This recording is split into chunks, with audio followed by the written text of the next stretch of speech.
The story of my experiments with truth. Mahatma গান্ধীর আত্মজীবনী, আত্মকথা অথবা সত্যের প্রয়োগ। পর্ব 15। আমার পছন্দ। ডাক্তার মেহতা সোমবার ভিক্টোরিয়া হোটেলে আমার সহিত দেখা করিতে গিয়াছিলেন। সেখান হইতে আমার নূতন ঠিকানা পাইয়া এইখানে দেখা করিতে আসিলেন। আমার বোকামির জন্য স্টিমারে দাঁত হইয়াছিল। স্টিমারে নোনা জলে স্নান করিতে হইত। সে জলে সাবান ব্যবহার করা চলে না। আমি সাবান ব্যবহার করা সভ্যতা মনে করিতাম। সেই জন্য সাবান মাখায় শরীর সাফ হওয়ার পরিবর্তে চটচটে হইত। ডাক্তার মেহতাকে দেখাইলাম। তিনি আমাকে অ্যাসিটিক অ্যাসিড দিলেন। এই ঔষধ লাগাইয়া আমাকে কাঁদিতে হইয়াছিল। ডাক্তার মেহতা আমার কামড়া দেখিয়া মাথা নাড়িলেন, বলিলেন, এই জায়গায় তোমার থাকা চলিবে না। এদেশে আসিয়া পড়াশোনা করা অপেক্ষা অভিজ্ঞতা লাভ, এদেশের আদব কায়দা চালচলন শেখা বেশি দরকার। এই জন্য কোনো পরিবারের সঙ্গে থাকা আবশ্যক। তাহার আগে এখন দিন কতক তোমাকে অন্তত শিক্ষানবিশ রূপে থাকিতে হইবে। তাই ওখানে তোমাকে রাখিব বলিয়া মনে করিয়াছি। সেখানে তোমাকে সঙ্গে লইয়া যাইব। আমি কৃতজ্ঞতার সহিত তাহার প্রস্তাবে রাজি হইলাম এবং তাহার সেই বন্ধুর নিকট গেলাম। তাহার ব্যবহার সদয় ছিল, আদর আপ্যায়নে কোনো ত্রুটি ছিল না। আমাকে তিনি নিজের ভাইয়ের মতো রাখিলেন, ইংরাজি রীতিনীতি শিখাইলেন ও ইংরাজিতে কথা বলার অভ্যাস করাইলেন। এইবার আমার খাওয়ার প্রশ্নটা বড় হইয়া দাঁড়াইল। নুন ও মশলা ছাড়া সবজি রান্না ভালো লাগে না। গৃহস্বামিনী আমার জন্য কি রাঁধিবে? সকালে ওটমিলের জাউ অর্থাৎ পরিজ করিয়া দিত, উহা দিয়া পেট ভরাইতাম। কিন্তু দুপুরে ও সন্ধ্যায় প্রায় না খাইয়াই থাকিতে হইত। বন্ধুবর রোজ মাংসাহার করার জন্য বুঝাইতেন। আমি প্রতিজ্ঞার কথা শুনাইয়া দিতাম। তাহার সঙ্গে তর্কে আঁটিয়া উঠিতে পারিতাম না। দুপুরে কেবল রুটি, পালঙের ভাজি ও মোরব্বা খাইয়া থাকিতাম। রাত্রিতেও তাহাই। রুটি 2-3 টুকরা দিতেন, তাহাতে আমার কি হইবে, কিন্তু বেশি চাহিতে লজ্জা হইত। আমার পেট ভরিয়া খাওয়ার অভ্যাস ছিল। পেট বড় ছিল, ক্ষুধাও খুব লাগিত। দুপুরে ও সন্ধ্যায় দুধ মিলিত না।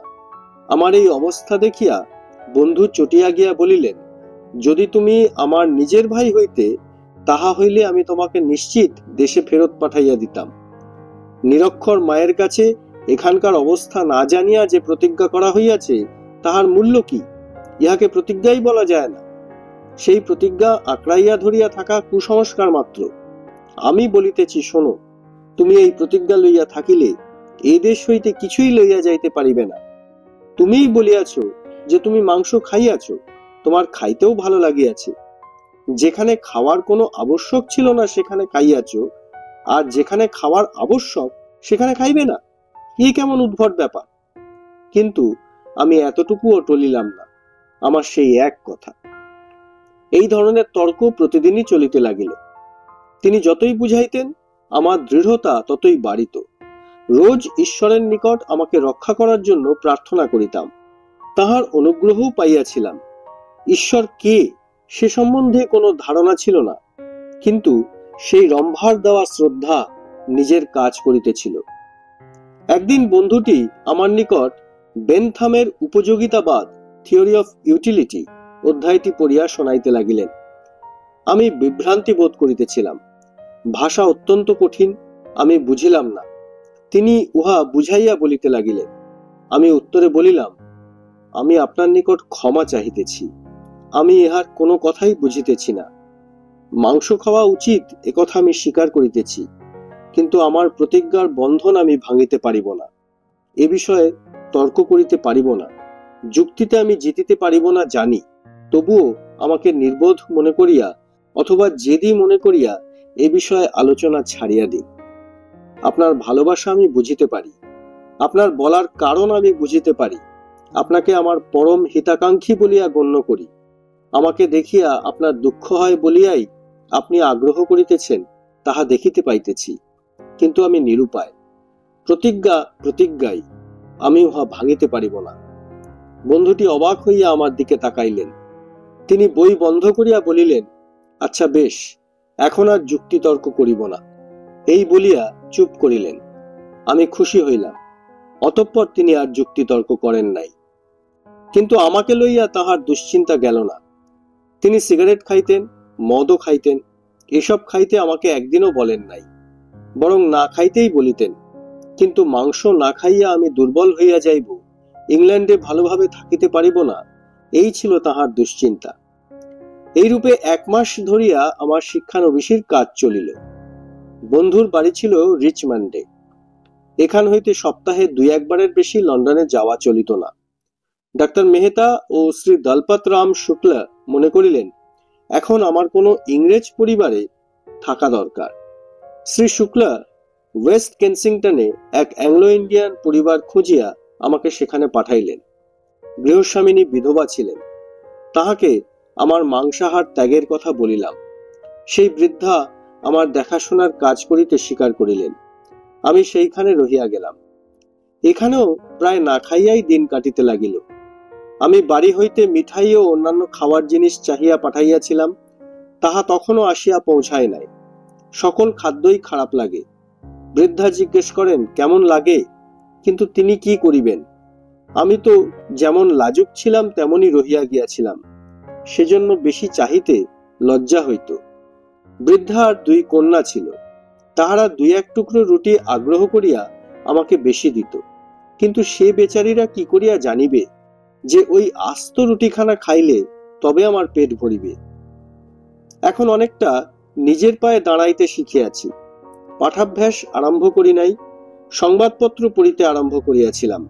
ইহা শ্রী শুক্লের কৃপায় হইয়াছিল। ভারতবর্ষে আমি কখনো সংবাদপত্র পড়ি নাই।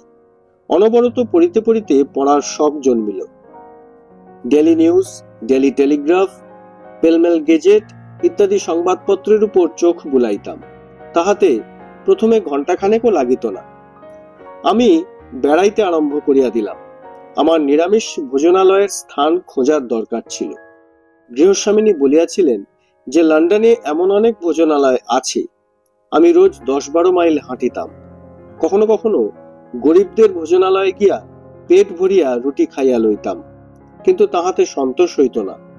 এইরকম ঘুরিতে ঘুরিতে আমি একদিন ফেরিংডন স্ট্রিটে পৌঁছিলাম এবং ভেজিটেরিয়ান রেস্তোরাঁ এই পড়িলাম। ছেলেরা মনের মতো জিনিস পাইলে যেমন আনন্দ পায়, আমারও তাহাই হইল। অত্যন্ত খুশি মনে হোটেলে ঢুকিবার পূর্বে আমি কাঁচের জানলার নিচে সাজানো বিক্রয়ের জন্য বইগুলি দেখিলাম। তাহার মধ্যে সল্টের নিরামিষ আহারের আবেদন বইটি দেখিলাম। 1 শিলিং মূল্য দিয়া উহা কিনিলামও। তারপর খাইতে বসিলাম। বিলাতে আসার পর এই প্রথম পেট ভরিয়া খাইতে পাইলাম। ঈশ্বর আমার প্রার্থনায় সাড়া দিলেন। সল্টের বইটি পড়িলাম।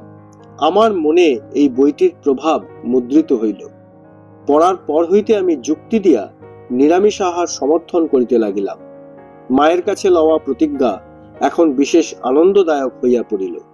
এতদিন পর্যন্ত মনে করিতাম যে সকলে যদি মাংসাহারী হয় তবে ভালো হয়। কেবল সত্য পালনের জন্য, কেবল প্রতিজ্ঞা পালনের জন্যই আমি মাংসাহার ত্যাগ করিয়াছিলাম। কিন্তু মনে মনে ইচ্ছা হইত ভবিষ্যতে কোনোদিন যদি শপথ হইতে মুক্তি পাই তবে নিজে মাংস খাইয়া অপরকে মাংসাহারীর দলে আনিব। কিন্তু এখন নিজে নিরামিষাশী থাকিয়া অপরকে নিরামিষাশী করার লোভই মনের ভিতর জাগিয়া উঠিল।